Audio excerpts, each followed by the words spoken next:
সুপ্রিয় শিক্ষার্থীবৃন্দ এবং যারা দেখছেন সবাইকে আন্তরিক শুভেচ্ছা জানিয়ে এবং ফুলের শুভেচ্ছা জানিয়ে আজকের এই অনলাইন ক্লাস নবম দশম শ্রেণীর জীববিজ্ঞান বিষয়টি উপস্থাপন করছি। আমি নিখিল চন্দ্র দেবনাথ, বিজ্ঞান শিক্ষক, খেড়িয়র আদর্শ উচ্চ বিদ্যালয়, সারাস্তি, চাঁদপুর।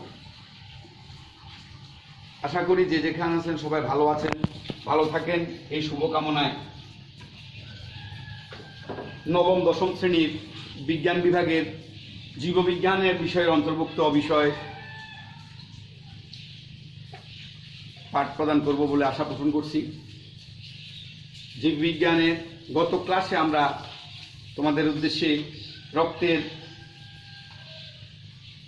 উপাদান, রক্তের কাজ নিয়ে আলোচনা করেছিলাম। আজকে আমরা আলোচনা করব রক্তের কিভাবে সঞ্চালিত হয়, অর্থাৎ হৃৎপিণ্ডের রক্ত সঞ্চালক যন্ত্রটি হল হৃৎপিণ্ড। সেই হৃৎপিণ্ডের গঠন এবং কাজ নিয়ে আজকে আলোচনা করব। আশা করি সবাই খাতায় লিখে নেবে হৃৎপিণ্ডের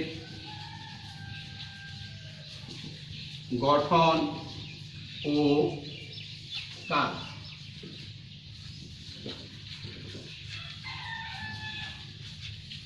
নবম দশম শ্রেণীর শিক্ষার্থীবৃন্দ, তোমাদের পাঠ্য বইয়ের ষষ্ঠ অধ্যায়ের জীবে পরিবহনের 145 এবং 146 পৃষ্ঠা খুলে তোমাদের খাতাপত্র নিয়ে বসো। আমরা হৃৎপিণ্ডের গঠন এবং কাজ এর আলোচনা শুরু করছি।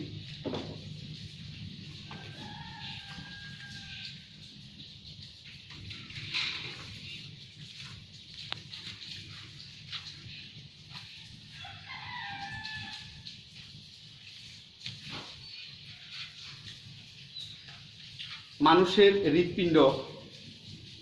হৃৎপিণ্ডটি মানব দেহের অঙ্কীয় দিকে বক্ষপিঞ্জরের ভিতরে একটু বাম পাশে অবস্থিত কলার ছোট মোচার মতো, এবং এটা রং হলো তামাটে রং। বিশেষ এক ধরনের হৃৎপেশি, অনুচ্ছিক পেশি দ্বারা হৃৎপিণ্ড গঠিত। হৃৎপিণ্ডের বাইরে একটি পর্দার মাধ্যমে পেরিকার্ডিয়াল রস দ্বারা হৃৎপিণ্ডটি সুরক্ষিত থাকে। মানবদের হৃৎপিণ্ডের দুটি অলিন্দ এবং দুটি নিলয় নিয়ে হৃৎপিণ্ড গঠিত। অলিন্দ এবং নিলয়গুলির অবস্থান এবং এদের কাজ নিয়ে আমরা আলোচনা করব।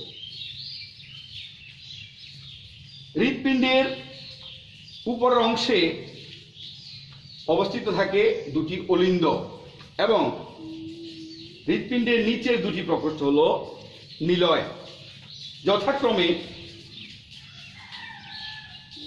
বাম অলিন্দ, বাম নিলয়। বিষয়টি মনে রাখার জন্য এভাবে বলবো যে তোমার ডান হাতের দিকের প্রকোষ্ঠটি বাম এবং বাম হাতের দিকের প্রকোষ্ঠটি ডান হিসাবে চিহ্নিত করলেই ভুল হওয়ার সম্ভাবনা আর থাকে না। আশা করি বুঝতে পেরেছ। তাহলে আমাদের দুটি অলিন্দের, একটি হলো বাম অলিন্দ, এটি হলো ডান অলিন্দ। অনুরূপভাবে নিচের দুটি প্রকোষ্ঠ ডান নিলয়, বাম নিলয়।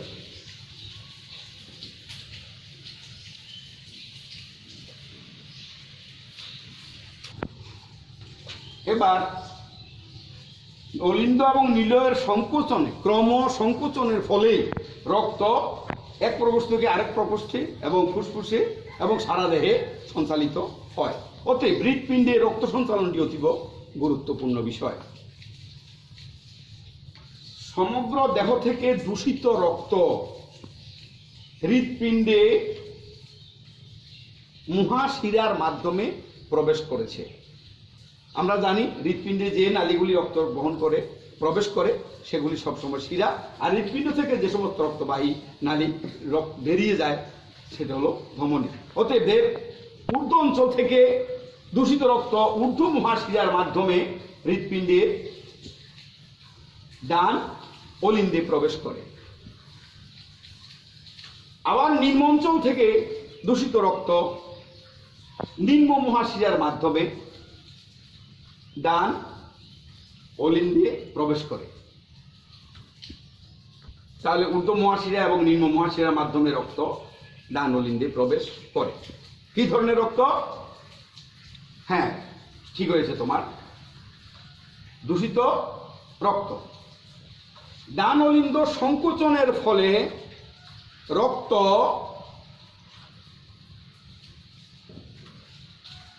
ট্রাইকাসপিড বা ত্রিপত্রিক কপাটিকা অতিক্রম করে ডান নীলয়ে প্রবেশ করে। ডান নীলয়ে সংকোচনের ফলে রক্ত দ্বিপত্রিক কপাটিকা অতিক্রম করে বিশুদ্ধ হওয়ার উদ্দেশ্যে ফুসফুসীয় ধমনীর মাধ্যমে ফুসফুসে গমন করে। এখন ফুসফুসে যে রক্ত গেল তা হলো কার্বন ডাইঅক্সাইড মিশ্রিত রক্ত, অর্থাৎ দূষিত রক্ত। ফুসফুসে আমাদের অক্সিজেন ভান্ডার, বায়ুথলিতে অক্সিজেন আছে, সেখানে গিয়ে বায়ুথলির বাইরে যে ক্যাপিলারি কোষিক জালক, সেই কোষিক জালকের দ্বারা অক্সিজেন ব্যাপন প্রক্রিয়ায় গ্রহণ করে অক্সিজেন মিশ্রিত রক্ত বিশুদ্ধ হয়ে হৃৎপিণ্ডের বাম অলিন্দে প্রবেশ করে। মনে রাখতে হবে যে অক্সিজেন রক্তের হিমোগ্লোবিনের সাথে বিক্রিয়া করে অক্সিহিমোগ্লোবিন গঠন করে কিন্তু ফুসফুস থেকে হৃৎপিণ্ডের বাম অলিন্দে এসেছে। কিন্তু দূষিত রক্ত যাওয়ার সময় বহন করে পরিবাহিত হয়ে অক্সিজেনের হিমোগ্লোবিন কার্বন ডাইঅক্সাইডকে পরিবহন করে নিয়ে গেছে, কিন্তু আসার সময় অক্সিহিমোগ্লোবিন হয়ে এসেছে। এবার বাম অলিন্দ সংকোচনের ফলে রক্ত বাম নীলয়ে কপাটিকা অতিক্রম করে বাম নীলয়ে প্রবেশ করেছে। আর এই মাঝখানে যে প্রাচীরটি ছিল অলিন্দ নীলয় প্রাচীর, অলিন্দ নীলয় প্রাচীর, আবার আন্ত অলিন্দীয় প্রাচীর আছে। প্রত্যেকটা প্রাচীরে কপাটিকা ভিন্ন রকমের, ভিন্ন ভাবের, ভিন্ন গঠনের। এবার বাম নীলয়ের রক্ত গমন করেছে, ডান নীলয়ের সংকোচনের ফলে রক্ত বাম নীলয়ে প্রবেশ করেছে। এই বিশুদ্ধ রক্ত বাম নীলয় সংকোচনের ফলে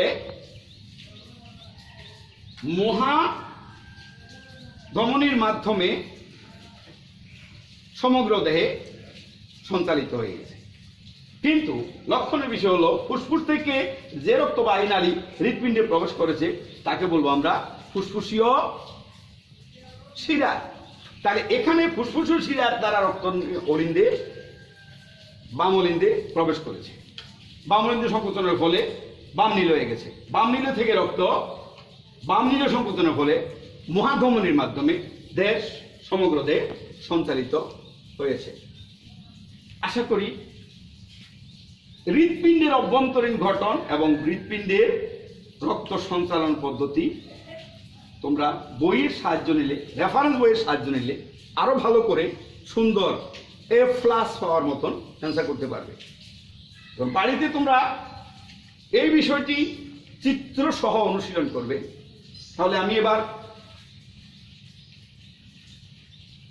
কারো কোনো প্রশ্ন থাকলে আমাকে আমার এই মোবাইল নাম্বারে যোগাযোগ করে প্রশ্ন করলে আমি চেষ্টা করব তোমার উত্তর দেওয়ার জন্য। 01717383064।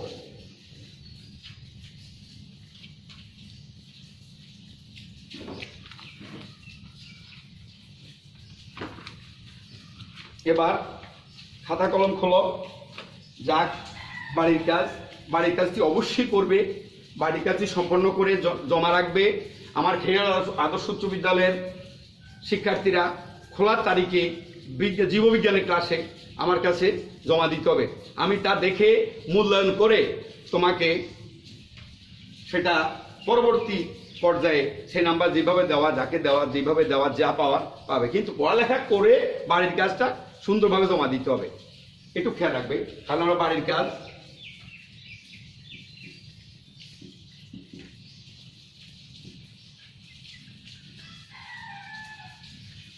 হৃৎপিণ্ডের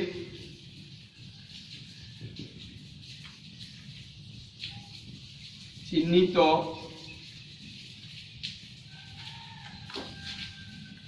চিত্র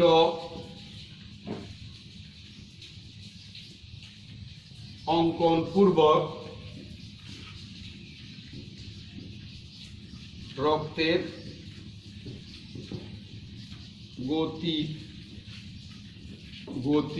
গতিবিধি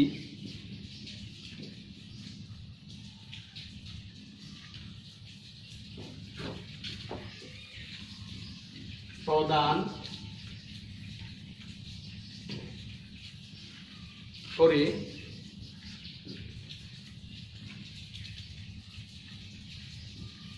ইহার কাজ লিখো।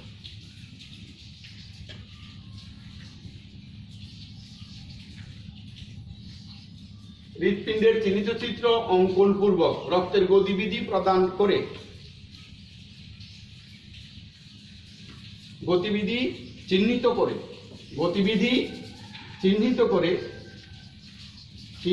করে ইহার কাজ লিখো।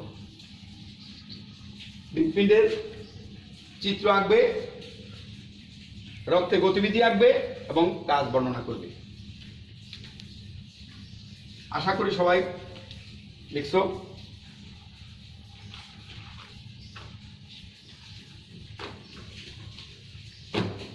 কারো কাছ থেকে কোনো প্রশ্ন তাৎক্ষণিক ক্লাসে নিতে পারলাম না।